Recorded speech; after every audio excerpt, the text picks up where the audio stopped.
Baik, assalamualaikum warahmatullahi wabarakatuh. Perkenalkan, nama saya Diana Agustina dari kelas PBI 2, ingin menjawab 5 pertanyaan dari pertemuan yang keberapa ya. Pokoknya tentang materi fikih aswaja bab 4 fikih aswaja. Oke. Untuk pertanyaan pertama ya, apa yang dimaksud dengan mazhab dan jelaskan hukum bermazhab bagi orang awam, mujtahid dan ulama yang belum mencapai derajat mujtahid. Baik, saya akan menjelaskan, maaf ya. Saya akan menjelaskan sebentar.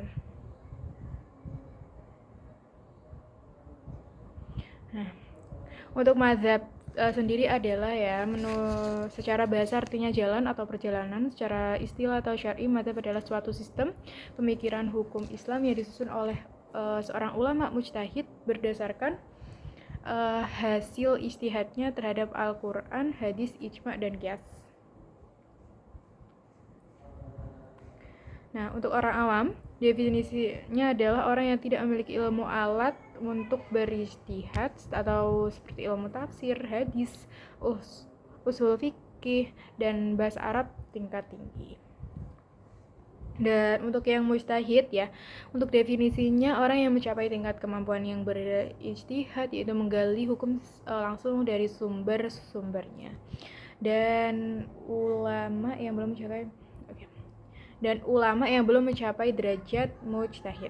Oke, untuk definisinya sendiri adalah ulama yang berilmu luas tapi belum sempurna dalam semua syarat ijtihad mutlak. Nah, baik, itu untuk jawaban yang pertanyaan pertama. Selanjutnya ke pertanyaan kedua. Mengapa kita harus mengikuti bermazhabib al-arba'ah bukan mazhab selainnya? Baik, saya akan menjawab pertanyaan yang untuk kedua ini. Nah, mengapa ya?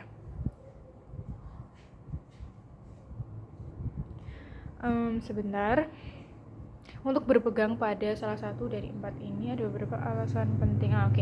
Ini untuk alasan pentingnya ya. Yang pertama yaitu keilmuan dan kredibilitas para imam mazhab.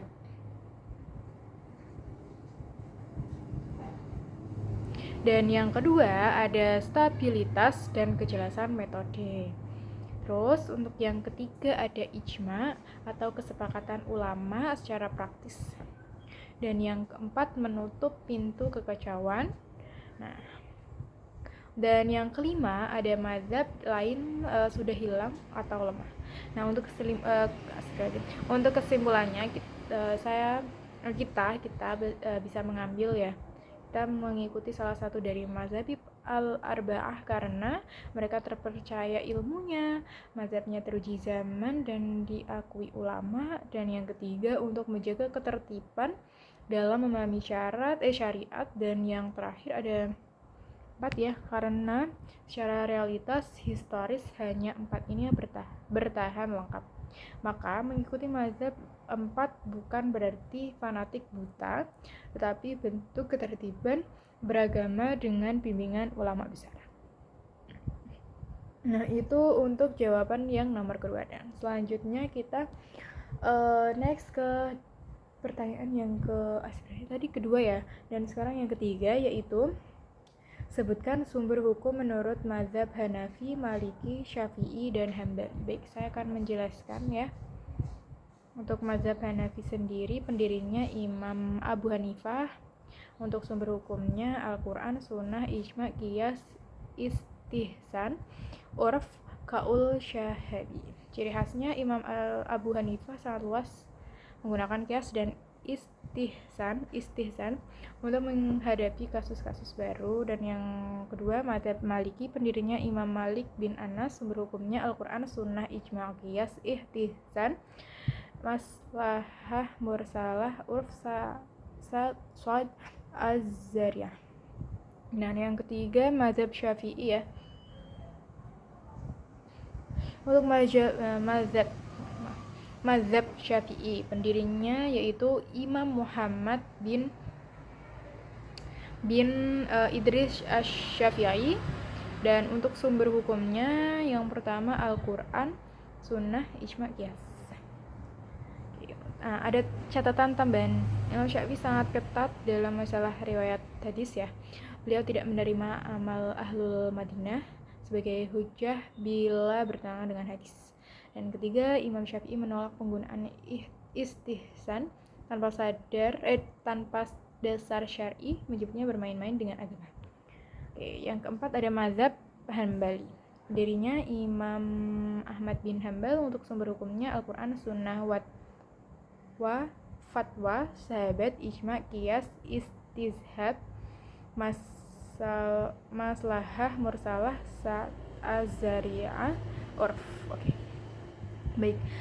Oke, untuk jawaban yang ke nomor 4 ya. Kita langsung ke nomor 4. Oke, baik, saya akan menjelaskan yang ke nomor 4 ya. Jelaskan pendapat musyawibah tentang kebenaran dalam ijtihad. Nah, musyawibah adalah untuk inti pendapat musyawibah ya. Setiap mujtahid yang berijtihad pasti benar walaupun hasil ijtihad mereka berbeda-beda. Dan yang kedua, jadi tidak ada mujtahid yang salah secara mutlak selama mereka memenuhi syarat ijtihad dan bersungguh-sungguh mencari kebenaran. Dan yang ketiga, hasil ijtihad yang berbeda tetap diakui sebagai benar dalam konteks usaha ijtihad itu sendiri. Untuk itu saja sih. Untuk sebentar.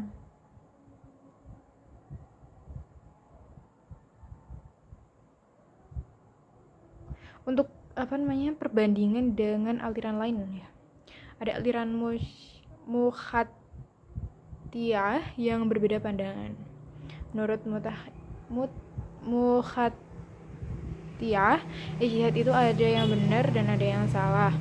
Jika mujtahid sampai kepada hukum yang benar atau sesuai dengan kehendak Allah, dia benar.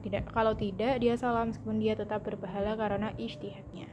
Nah, itu untuk jawaban yang ke nomor 4. Selanjutnya kita ke nomor 5. Untuk pertanyaannya, apabila terdapat perbedaan pendapat antar imam mazhab, pendapat mana yang harus kita ikuti?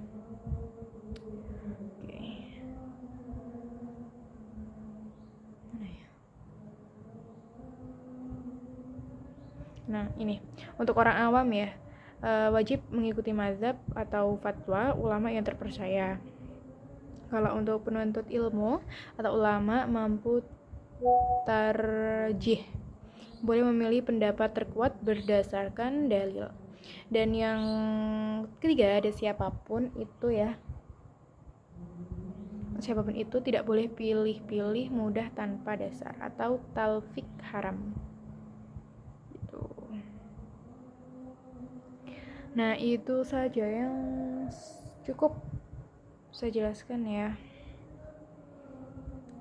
Apabila ada salah kata maupun perbuatan, salah kata maupun jawaban yang kurang dimengerti mungkin ya, mohon maaf ya. Kalau memang salah, mohon dibenarkan. Sekian. Ini cantik banget ya. Terima kasih Bapak. Saya telah menjawab 5 pertanyaan dari materi yang telah dijelaskan sama teman saya ya, tentang materi fikih aswaja. Terima kasih. Ini masih 9 menit. Sebentar. Ini harusnya 10 menit ya. Oke, terima kasih Bapak ya. Terima kasih banyak. Saya pamit undur diri. Oh ya, saya sudah perkenalkan diri ya tadi ya. Perkenalan diri lagi ya. Oke, nama saya Diana Agustina ya. Terima kasih banyak. Saya sudah menjawab 5 pertanyaan dari buku Aswaja. Terima kasih. Wassalamualaikum warahmatullahi wabarakatuh. Bye-bye.